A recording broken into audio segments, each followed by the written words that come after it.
السلام علیکم دوستو، ویڈیو شروع کرنے سے پہلے ہمیشہ کی طرح آپ سے گزارش ہے کہ چینل کو سبسکرائب کر کے بیل آئیکن کے بٹن کو دبا دیں تاکہ تمام نئی آنے والی ویڈیوز کا نوٹیفیکیشن بروقت آپ کو موصول ہوتا رہے۔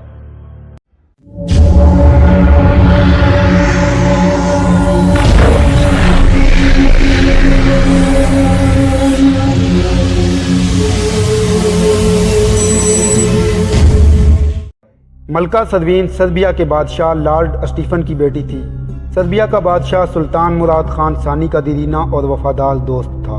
اس نے سلطان مراد خان ثانی کے ساتھ اپنی وفاداری کا اظہار کرنے کے لیے اپنی بیٹی شہزادی صدوین اس کے عقد میں دے دی تھی۔ شہزادی صدوین اپنی کئی کنیزوں کے ہمراہ ادرنا میں دلہن بن کر آئی تھی۔ مالسی محل میں داخل ہوئی تو سیدھی محل سرا کی جانب چلی گئی۔ محل سرا میں اس کی ملاقات سب سے پہلے ملکہ صدوین کے خاص خواجہ سرا سے ہوئی۔ خواجہ سرا سے اسے معلوم ہوا کہ ملکہ اس وقت عقبی باغ میں شاہی پرندوں کو دانہ ڈالنے میں مصروف ہیں۔ مالسی ملکہ صدوین سے گاہے بگاہے ملتی رہتی تھی، چنانچہ وہ بے دھڑک عقبی باغ کی جانب بڑھنے لگی۔ ملکہ نے مالسی کو آتے دیکھا تو مسکرائی، خوش آمدید، آج تو ہماری البانوی بہن آئی ہے۔ ملکہ کی زبان میں شکل جیسی حلاوت تھی۔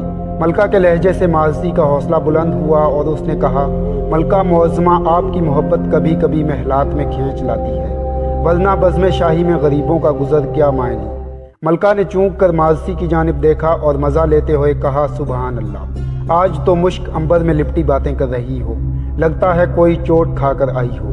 مالسی زیر لب مسکرا دی اور سر کو جھٹکتے ہوئے کہا، ملکہ معظمہ کی پاکیزہ زبان سے سبحان اللہ کا لفظ سن کر لگتا ہے کہ ملکہ معظمہ اسلامی معمولات میں دلچسپی لے رہی ہے۔ ملکہ نے بلا جھجک کہا، کیوں نہیں، اسلام کے ساتھ ہماری دلچسپی روز اول سے ہے۔ ہمارے والد محترم لارڈ اسٹیفن بھی دل سے مسلمان تھے، یہی وجہ ہے کہ وہ ترک سلاطین کی 3 نسلوں تک سلطنت عثمانیہ کے دست راست رہے۔ اب مالسی بہت ہی پیار بھری نظروں سے اس باوقار اور حسین ملکہ کو دیکھ رہی تھی۔ کچھ دیر بعد ملکہ نے دریافت کیا، سناؤ مالسی، کیسے آنا ہوا؟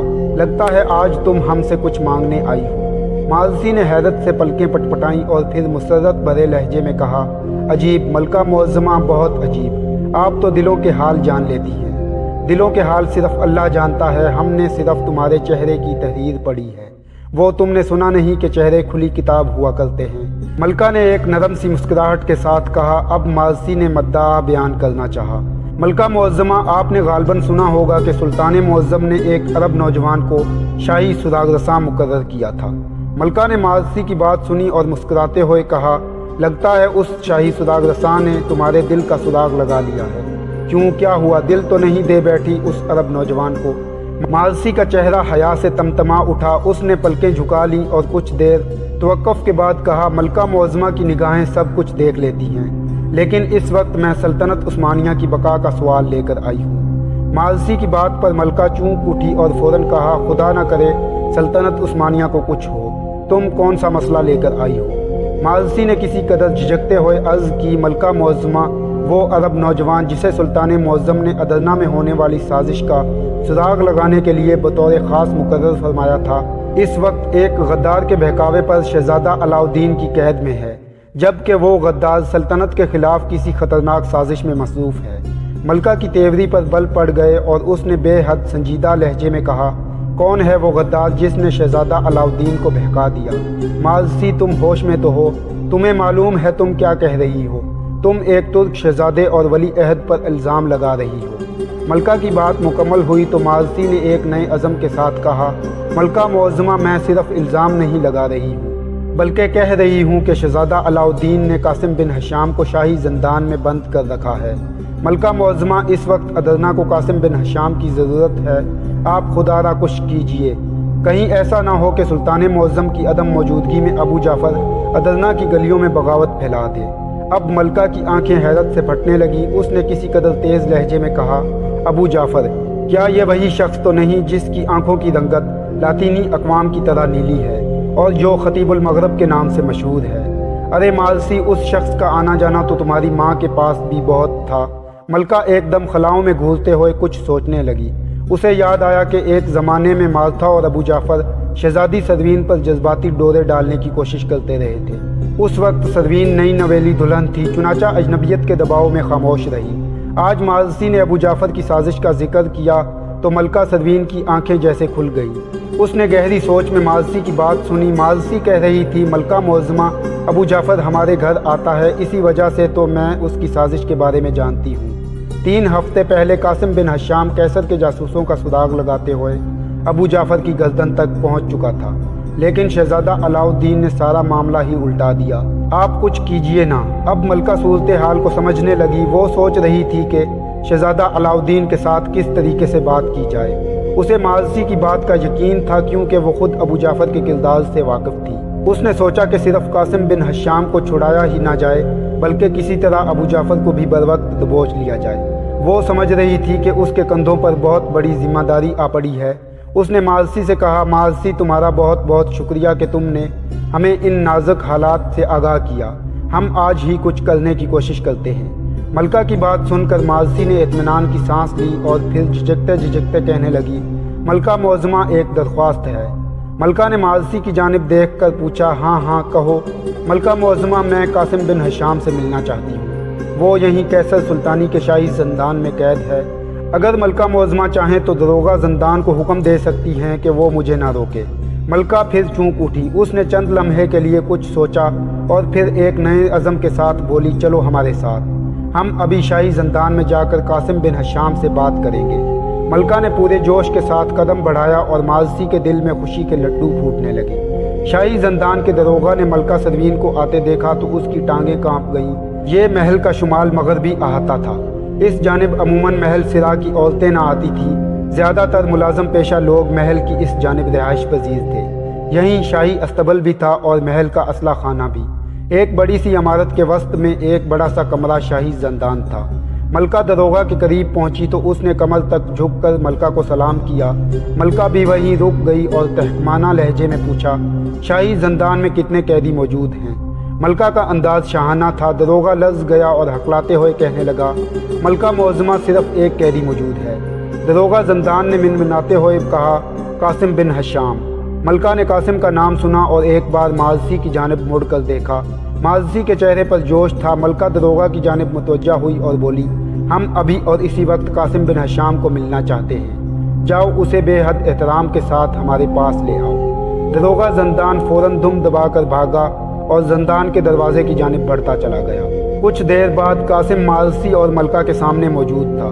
3 ہفتوں میں قاسم کی صحت بہت گر چکی تھی۔ اس کے چہرے پر ہلکی سی زردی تھی لیکن اس کی آنکھیں ابھی بھی پوری طرح روشن اور بے چین تھیں۔ ماضسی نے اسے دیکھا تو اس کا کلیجہ کٹ کر رہ گیا۔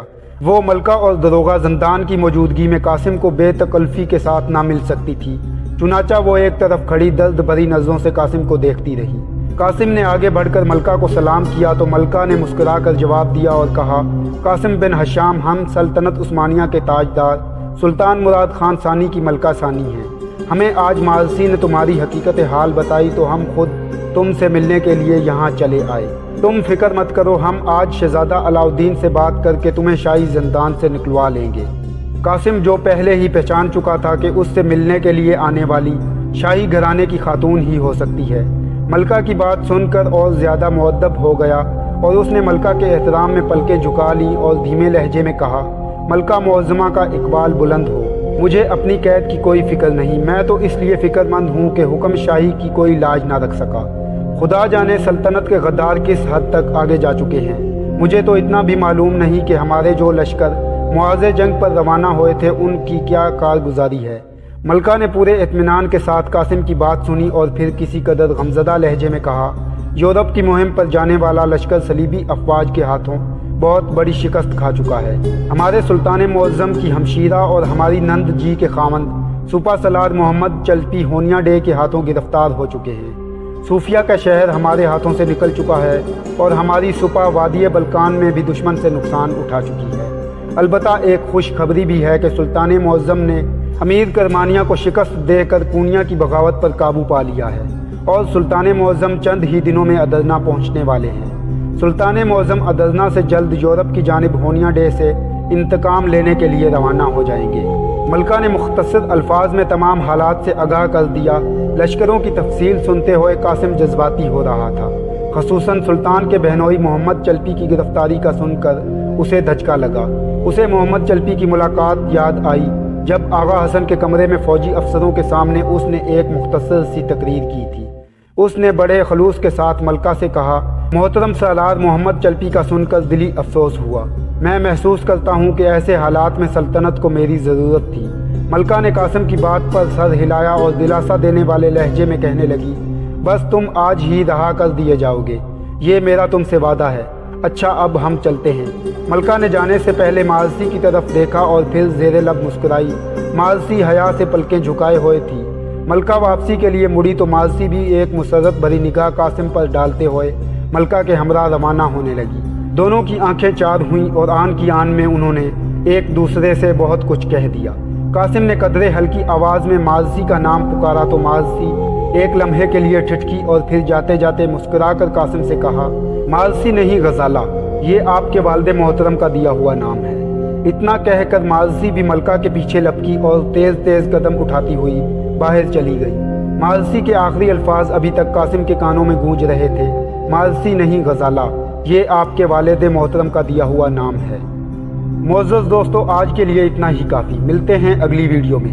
امید ہے آپ کو ویڈیو پسند آئی ہوگی۔ ویڈیو پسند آنے کی صورت میں ویڈیو کو لائک کر کے چینل کو سبسکرائب کر دیں اور بیل آئیکن کے بٹن کو دبا دیں تاکہ تمام نئی آنے والی ویڈیوز کا نوٹیفیکیشن بر وقت آپ کو موصول ہوتا رہے۔